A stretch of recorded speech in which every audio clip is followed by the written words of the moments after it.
전 최고수가 바라보는 개정책법 또 두 가지 내 강의를 부탁드리는데 노하우가 좀 있을지 모르겠습니다. 네. 네. 자, 있습니다. 부탁드립니다. 자, 큰 박수 부탁드리겠습니다. 네, 반갑습니다. 그동안 제가 강의했던 12강, 7강, 5강 내용 중에 이제 세제 개편안이 들어와 있어요.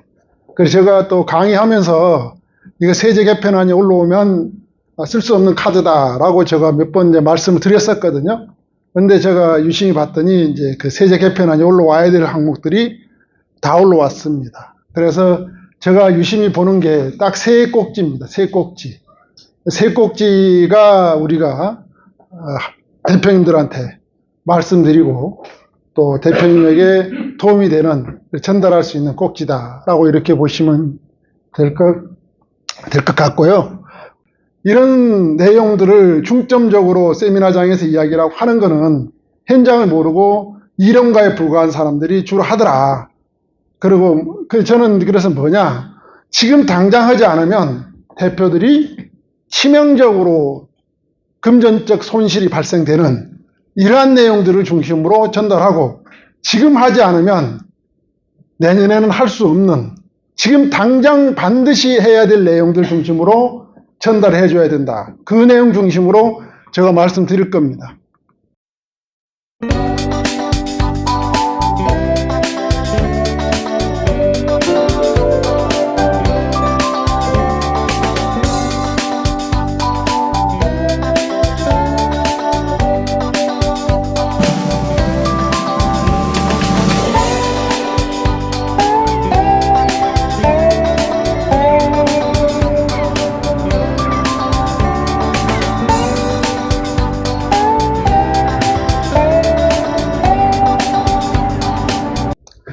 이 첫 번째 나온 게 이제 이거예요. 지금 그동안 제가 컨설팅 했던 내용이 이런 내용들이 있었습니다. 제가 오랫동안 컨설팅 했던 내용 중에 제가 초고액 자산가들 중심으로 비밀스러운 키워드를 가지고 진행했던, 공개되지 않는 내용들이 주로 이런 내용이었어요. 제가 사례를 보여드리겠습니다. 지금 현재 법인 대표님이 이렇게 법인이 있어요. A 법인이 있는데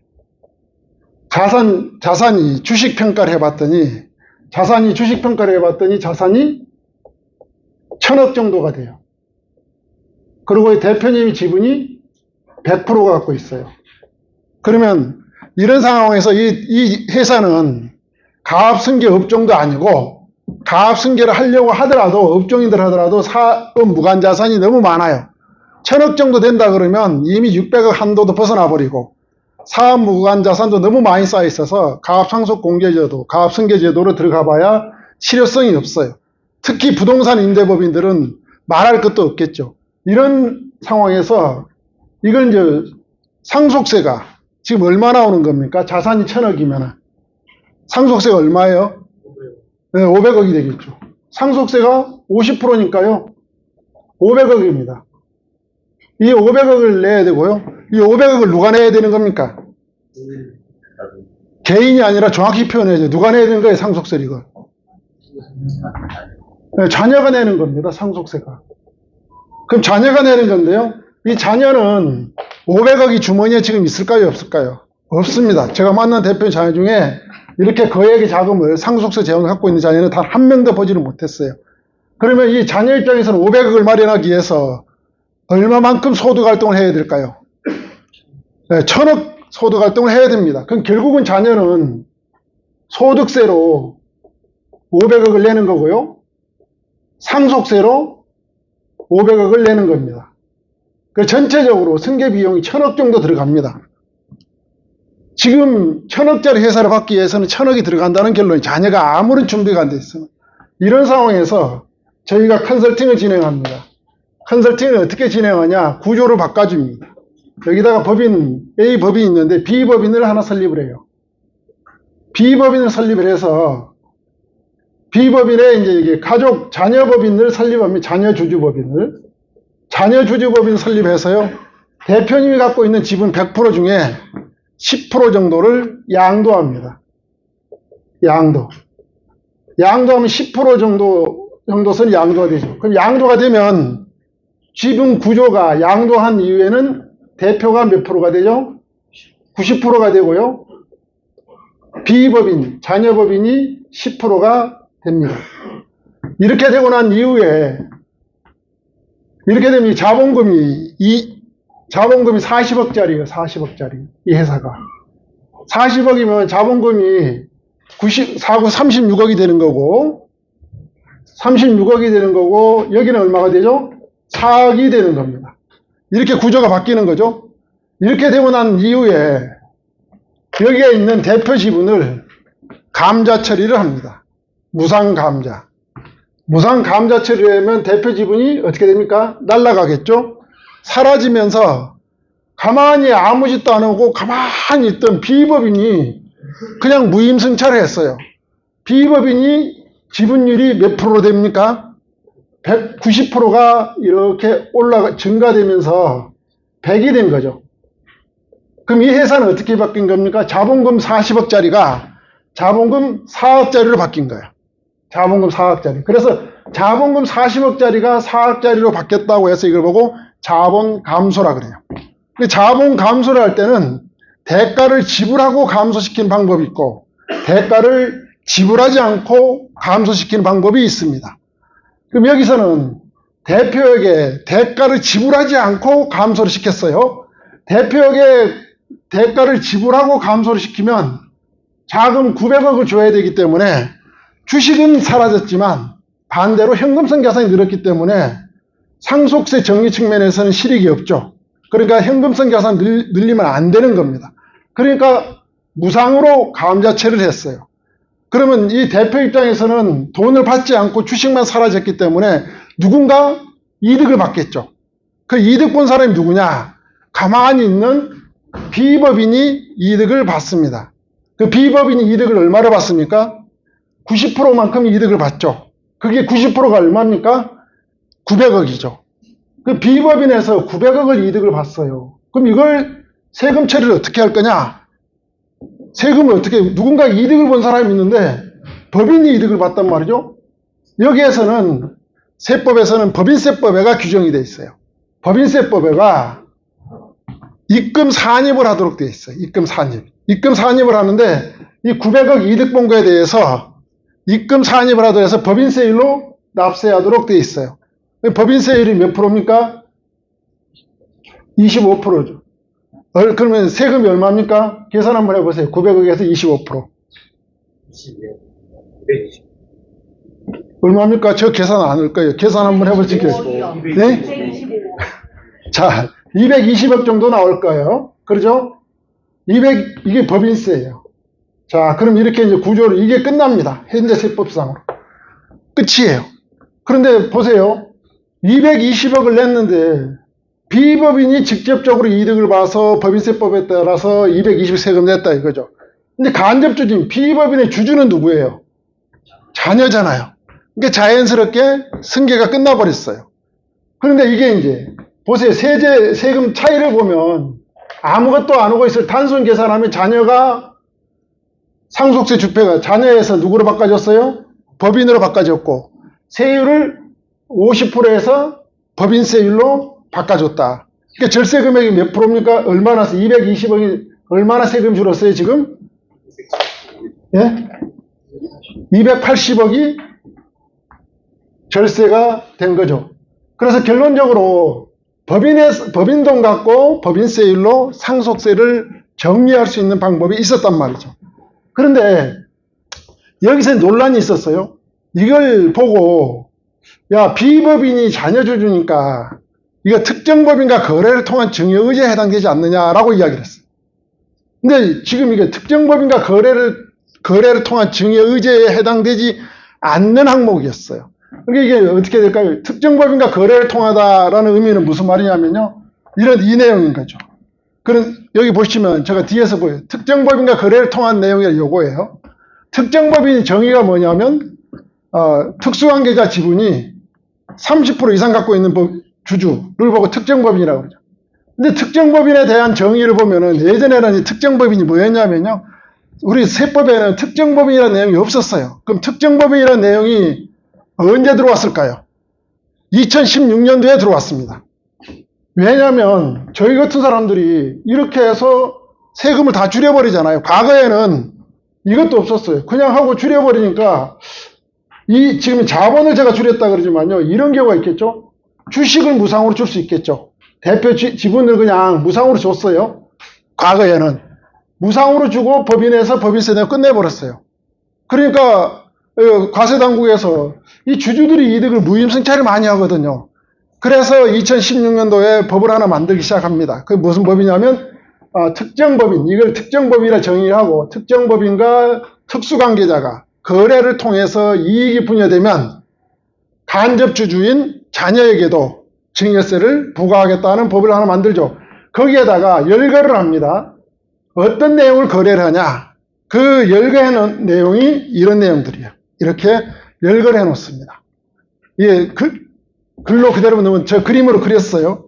특수관계자인 부모들이 되겠죠. 부모가 자녀법인인 특정법인하고 거래를 하면 이렇게 거래 유형을 5가지로 열거를 합니다. 재산 용역을 무상으로 제공한다라든지 낮은 대가로 제공한다라든지 높은 대가로 제공한다라든지 채무 면제이익, 뭐 가수금 줬는데 안 갚겠는 채무 면제익이 있는 낮은 가격으로 현물 출자를 한다라든지 뭐 이렇게 해서 부모가 법인에게, 개인 주주가 아닙니다. 법인에게 이익을 분여했을 경우에는 당연히 법인에는 법인세를 내지만 여기에 있는 특수관계자인 주주도 증여세를 내라는 법이 생겼습니다. 이게 이러다가 이제 처음에는 특정법인이라는 정의가 없었고요. 가족법인이라고 해서 많이 이런 컨설팅을 했습니다. 가족법인이 뭐죠? 유럽이나 이런 데 선진국들은 옛날부터 가문의 자산 관리를 가족법인을 통해서 많이 했어요. 이 가족법인은 특징이 뭐냐? 폐쇄적으로 운영을 하고 다른 사람 돈을 받지 않아, 다른 사람 자산을 받지 않고 주식회사임에도 불구하고 자기 가족 패밀리 돈만 관리해, 자산. 그래서 그걸 보고 뭐라 하냐면 FO, 패밀리 오피스라고 그랬어요. 가족법인을. 지금 그 패밀리 오피스, 지금 현재 여러분들이 알고 있는 자산가들은 전부 모두 다 패밀리 오피스를 가지고 있다 보시면 돼요. 그게 이제 FO라고 그러죠. 패밀리 오피스. 거기에서 그런 식으로 이제 관리하고 폐쇄적이고 주주가 가족 중심으로 구성되어 있다라는 게 특징입니다. 그걸 이제 컨설팅 하시는 분들이 우리나라에서 가지고 들어온 거죠. 가지고 들어와서 그런 내용을 가지고 컨설팅을 했는데 거기에 대한 세법 규제가 없어요. 그러니까 세금을 하나도 내지 않고 그냥 다 승계가 끝나버린 가족법인 통해서. 이게 항상 법이란 것은 선행적으로 쫓아가는 게 아니라 후행적으로 쫓아갑니다. 무슨 사건이 생기면 누구 법 생기고 뭐 생기죠. 이렇게 이제 후행적으로 법이 항상 생기게 돼 있어요. 그래서 이것도 법인, 가족법인, 패밀리 오피스를 통해서 승계 작업을 다 해버리니까 세법이 들어온 게 이래서는 안 되겠다. 특정법인이라는 것을 정의를 하고 이렇게 거래한 거에 대해서도 과세를 해야 되겠다라고 들어간 게 2016년에 출발한 법이죠. 그럼 그때 이제 세법에서 뭐라고 했냐면 이걸 가족법인이라고 정의를 하지 않고 패밀리 오피스로 정의하지 않고 세법에서는 이걸 특정법인이라고 정의를 했습니다. 그때 특정법인의 정의는 특수관계자, 자녀, 가족이 50% 이상 지분을 갖고 있는 법인을 보고 특정법인이라고 정의를 하고 이 특정법인과 특수관계자가 거래를 해서 이익이 분여되면 법인세와 증여세를 낸다라는 게 했죠. 그러고 있다가 세법이 또 개정됩니다. 50%면 50%가 여유가 있잖아요. 주주 구성을 다르게 하면 이거 계속 할 수 있다는 소리가 되는 거잖아요. 그래서 세법 개정을 또 합니다. 그 이후에. 그래서 30%로 합니다. 30%가 가지고 있으면 특정법인이라고 합니다. 그런데 또 컨설팅 하신 분들이 여기다가 좋아, 여기는 지분을 이렇게 할 수 있겠죠? 지분율을 29%만 넣는 거예요. 그럼 특정법인이 아니죠. 세법에서 말하는. 그리고 뭐랍니까? 여기다가 하나 더 29%는 여기다가 다시 법인 집을 또 설립한 C법인을 설립해서 C법인에는 여기다가 100%를 만들어요. 가족을. 그럼 결국은 C법인 다 지배를 하게끔 만들어버리죠. 그러면 여기하고만 거래시켜버리면 세금이 있습니까? 없습니까? 없다는 결론을 했습니다. 그러니까 세법 개정이 또 생깁니다. 보강을 또 합니다. 특정 법인의 정의에 직접적으로 가지고 있는 뿐만 아니라 간접적으로 가지고 있는 주주까지도 합산한다라는 범위가 생깁니다. 그걸 왜 생기냐면요. 이렇게 해가지고 승계를 해서 끝내버렸어요. 그랬더니 과세당국에서 이건 뭐야 하면서 과세를 했습니다. 그래서 소송이 붙었죠. 사장님 쪽하고 국세청에서 패소를 하게 됩니다. 왜? 법문에 없는 내용을 네가 자의적으로 해석을 해서 왜 간접주주까지 포함해서 30% 정의를 해서 주주 증여 의제를 과세하느냐. 그건 잘못됐다. 그래서 그 판결이 나온 이후에 세법 개정이 됩니다. 어떻게? 간접주주도 포함한다. 라고 이렇게 합니다. 그리고 그 이후에 또 하나 이런 일이 생겨요. 자, 주주 증여 이익을 계산할 때 자녀 지분율을 계산해. 자사주가 있는 경우는 어떻게 돼? 자기 주식이 있는 경우는 자기 주식이 증가해버리고 비법인은 증가율이 떨어지거든요. 그러니까 자기 주식을 많이 갖고 있으면 비법인에서 세금 낼 게 거의 없는 경우도 있어요. 무슨 말이냐? 자사주를 많이 갖고 있으면 이거 하고 나면 비법인은 100이 아니라 비법인은 20% 정도 되고요. 자사주가 80% 정도 올라갑니다. 자기 주식이. 그럼 자사주가 80% 올라갔기 때문에 20% 증가분에 대해서만 세금 내면 되니까 세금이 엄청 떨어져 버려요. 이런 이제 내용을 또 컨설팅을 진행합니다. 그러니까 또 과세를 했더니 또 소송이 붙었습니다. 그러니까 국세청에서는 자사주를 제외하고 이익이 분여된 걸 계산해서 실질 계산해야 된다라고 이야기를 하고 있고요. 사장님들은 자사주가 있었는데 자사주를 빼고 온다는 말이 없었지 않느냐라고 이의제기를 해서 또 사장님들 또 이겨버려요. 그래서 2022년도에 뭘로 바뀌냐? 계산할 때 자기 주식은 제외한다라는 포함이 또 들어갑니다. 그러니까 법률에가 빈틈이 자꾸 있어요, 지금. 그러니까 그 빈틈을 활용해서 컨설팅을 하고 이러니까 그 빈틈을 해서 그 하고 나면 과세를 이제 해오면 또 지고 국세 그러니까 거기다가 세법 개정을 통해 들어왔다라고 이렇게 보시면 그래서 현행법에는 이렇게 컨설팅을 해도 주주에게 과세할 근거가 없었습니다. 그런데 이제 주주에게 과세할 근거를 마련한 겁니다. 여기 보시면 5가지 항목만 해서 특정 법인의 현행법이 이렇게 되어 있어요. 근데 여기서 이제 이렇게 거래를 했을 때 주주, 손자녀들이 이익이 분여됐을 경우에는 증여세를 낸다라는 게 있었죠. 그래서 이렇게 열거가 되어 있다. 5가지 항목으로. 그런데 이제 여기에서 여러분 들었죠. 증여 이익이 1억이 초과되는 경우만 이제 증여세가 나온다 이야기를 많이 들었어요. 근데 여기다가 6이 붙었다. 세법 개정안에 6 해가지고 자본거래를 통해서 이익이 분여된 경우를 해서 6번을 추가했다는 거죠. 자본거래라는 뭐냐면 여기서 제가 설명드렸던 자본금을 늘리고 줄이고 자본금이 40억이 되는 게 4억으로 줄어들었죠. 이런 행위를 해서 이익이 분여됐을 때 특정 법인에 그 주주에게도 과세한다는 세법 개정이 나왔다. 그게 바로 뭐냐면 여기 앞에 있는 제가 처음에 이거 보여드렸던 이 내용이에요. 이거. 여기 보시면 현행은 특정 법인과 거래를 통한 증여 의제 범위가 아까 5가지라고 그랬잖아요. 제가 5가지였는데 한 가지 6이 추가되는 내용으로 세법 개정안이 나왔다. 그러면 이제 지금 현재 이게 세법 개정안이 나와 있기 때문에 통과가 되면 내년부터서는 이러한 좋은 비법 컨설팅을 할 수 있다 없다요? 없게 됐다는 거죠. 하더라도 주주에게도 증여세를 내야 된다라고 이렇게 보시면 돼요.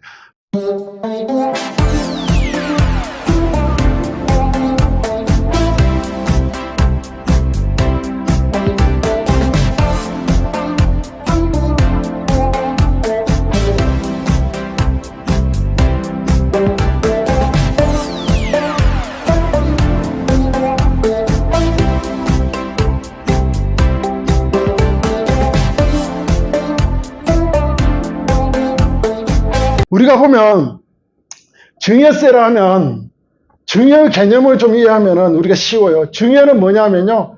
증여는 주는 사람과 받는 사람이 있죠. 자산이 이동해야 된다는 거죠. 증여는 주는 사람과 받는 사람이 있습니다. 그래서 잘 여러분은 증여와 증여 의제를 구분할 줄 알아야 돼요. 증여와 증여 의제는 다르다. 자, 증여라 하면은 증여는 뭐냐면 정의가 주는 사람이 이렇게 있죠. A가 B를 줬다 그럴게요. 편이 검정게 있으면 좋겠는데. A가 B에게 자산이나 뭐 이전을 했어요. 그럼 이렇게 이전을 하면 A는 자산이 마이너스가 나야 돼요. 마이너스가 나오고 B는 자산이 플러스가 나야 돼요. 이게 증여의 기본이에요. 그럼 플러스 본 사람이 증여세를 내는 겁니다. 이게 기본이에요. 그래서 우리 상속세및 증여세법에 보면 이렇게 이건 뭐죠? 직접 거래를 통해서 이득을 본 사람이 증여세를 내는 걸 보고 세법에 다 규정을 해요. 증여세. 그런데 여기서 보면은 지금 우리가 이야기하고 있는 것은 A, B가 이득을 받는데 여기에 있는 C, D가 있다는 거죠. C, D.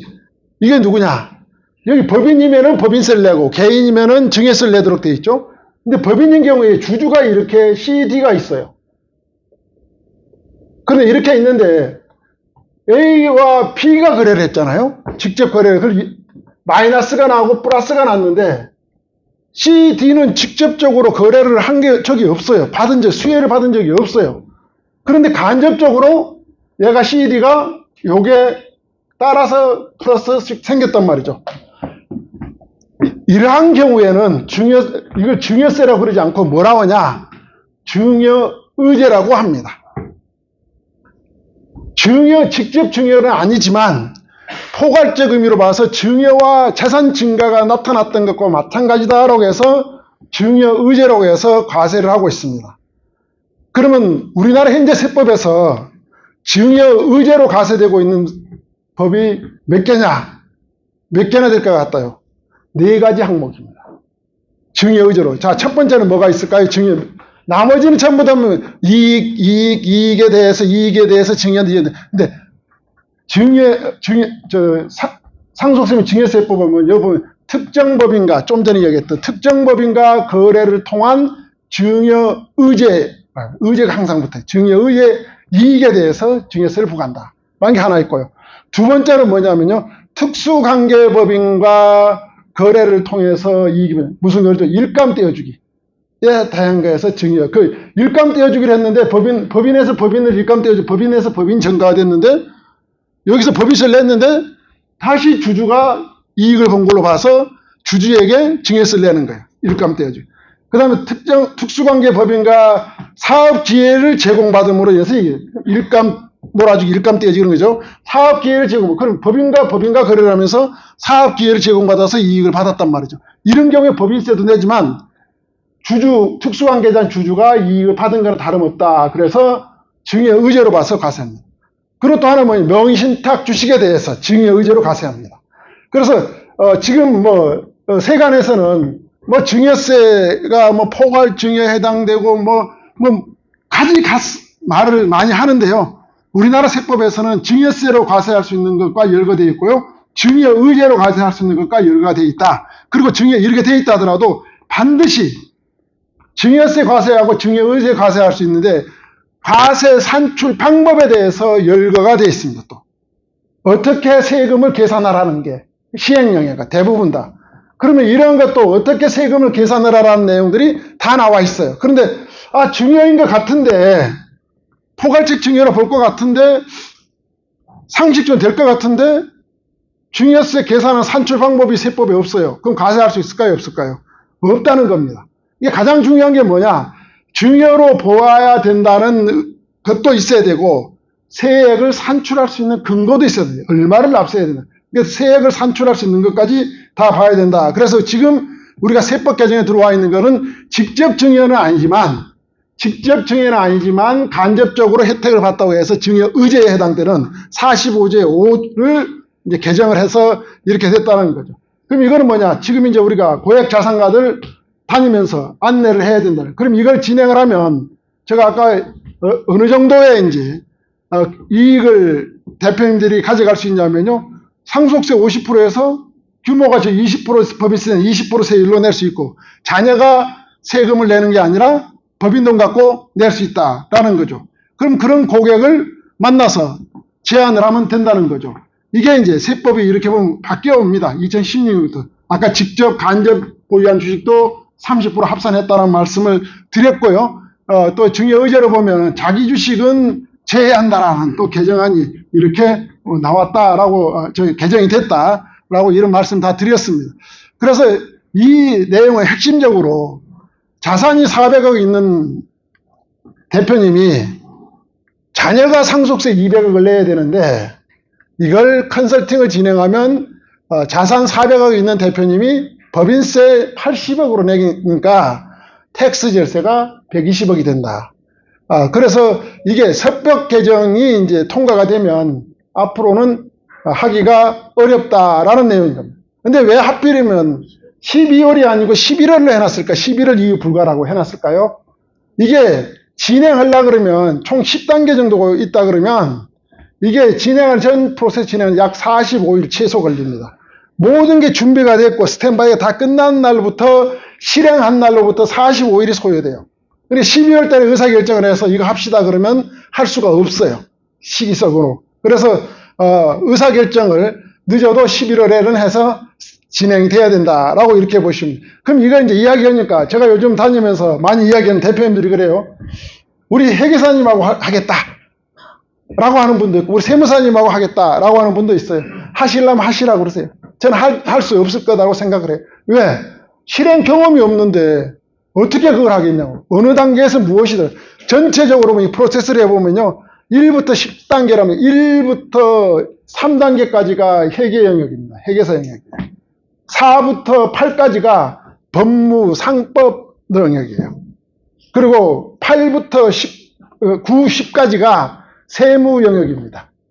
이게 무슨 말이냐면 이 컨설팅을 진행하려고 그러면 전문 영역이 한 4개 정도 영역이 감정평가 영역까지 한 4개 정도 영역이 같이 컨설팅이 협업이 돼야만이 완성을 시킬 수 있다는 그런 의미예요.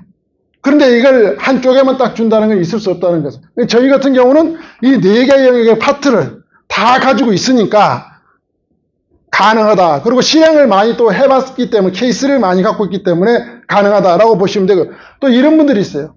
주식을 유튜브나 다른 유튜브 또 전문가들 강의해보면 1%만 주라 그런 경우도 있어요. 그리고 무조건 모든 법인이 다 되는 걸로 이야기를 하고 있어요.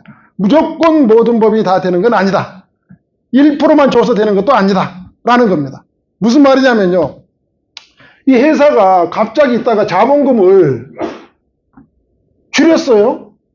그 자본금을 왜, 국세청 입장에서는 법인세 조사를 나왔을 때 자본금을 왜 줄였어요? 라고 합리적 의심 들지 않겠어요? 이 회사가 5천만 원짜리 회사였어요. 5천짜리 자본금이. 그건 줄여가지고 뭐 시중에서 이야기하는 1%만요. 5천만 원 1%면 얼마입니까? 50만 원이죠. 자본금이 50만 원 주로 있어요. 50만 원으로.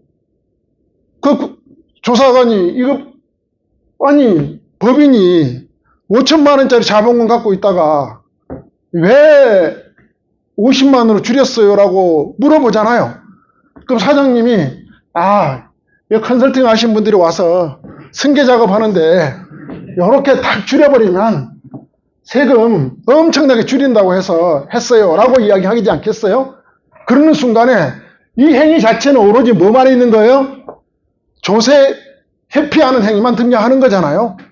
국세청에서는 이거 심각하게 보지 않겠어요?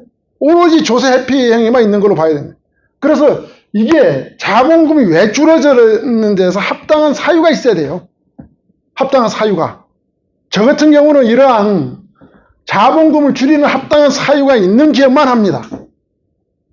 그래서 자본금을 줄여야 되는 사유가 있어요. 아까 40억이라고 그랬죠. 자본금. 예를 들면 40억을 자본금 가지고 있으면 이 회사가 주주총회하고 할 때 얼마나 번거롭겠어요. 공고도 해야 되고 자본금 줄여야 될 필요가 있어요. 10억 미만으로. 10억 미만으로 4억으로 줄였다는 거예요. 10억 미만으로.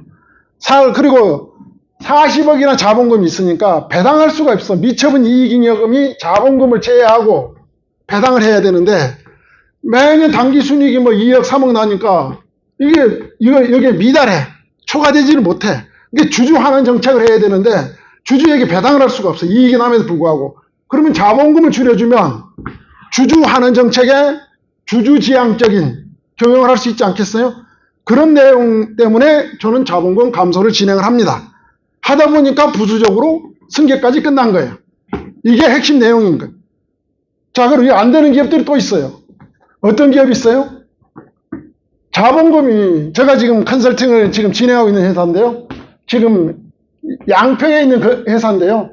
여기 있는 회사가 자본금이 52억이 있어요. 52억. 건설업인데. 지금 현재. 그래서 제가 이 제안을 했더니 오케이를 바로 하더라고요. 그래서 제가 마지막에 물어요. 사장님, 자본금 52억을 가져간 이유가 뭡니까? 물어봤어요. 그랬더니 뭐라는 사장님이, 52억? 글쎄, 잘 모르겠는데 회사가 안 되니까 그때 막 집어넣지 계속 그러는 거예요. 그러면 건설업인데 52억을 유지해야 될 자본금 유지 조건이 있지 않습니까? 라고 물어봤어요. 그랬더니 대표님이 잘 모르겠대요. 그래서 그 CFO를 부르더니 우리 회사 최소 자본금을 물어보는 거예요. 우리 회사 라이센스가 매너 라이센스 때문에 최소 23억이 필요하다는 거예요. 최소 자본금이. 그럼 여기서 이런 거 조사를 안 하고 그냥 52억을 자본 감사를 해버리면 이 회사는 영업을 할 수 있습니까? 없습니까? 못한다는 거죠. 그럼 어떻게 해야 돼요, 여기는? 자, 그럼 23억을 남기고 나머지 얼마입니까? 29억 정도 되나요?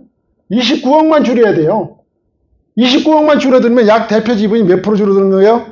약 50% 정도 줄어드는 거예요. 50%만 자본금을 줄이는 행위를 해야 돼요. 그러니까 이런 거, 업종에 따라서. 또 이런 경우가 있죠. 제약회사, 약품, 도소매업을 하는데, 의약품. 자본금 지금 5억 있어요. 자본금 현재. 5억이 있는데, 이거 지금 이런 행위 제안해서 하면 됩니까? 안 됩니까? 안 됩니다. 왜 안 되죠? 의약품 도소매업은 최소 자본금을 5억을 유지를 하도록 돼 있어요. 그런데 이런 거 따지지 않고 무조건 하면 된다고 이야기해요. 왜 그럴까요?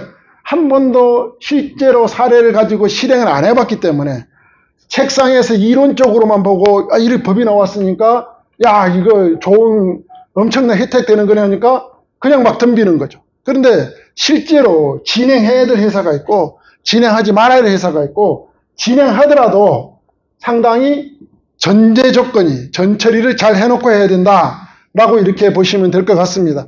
그래서 이런 이제 내용들이 저희 세미나장에서도 이제 사례를 많이 이야기하고 있으니까요. 세미나장을 잘 많이 활용하시면 좋을 것 같습니다.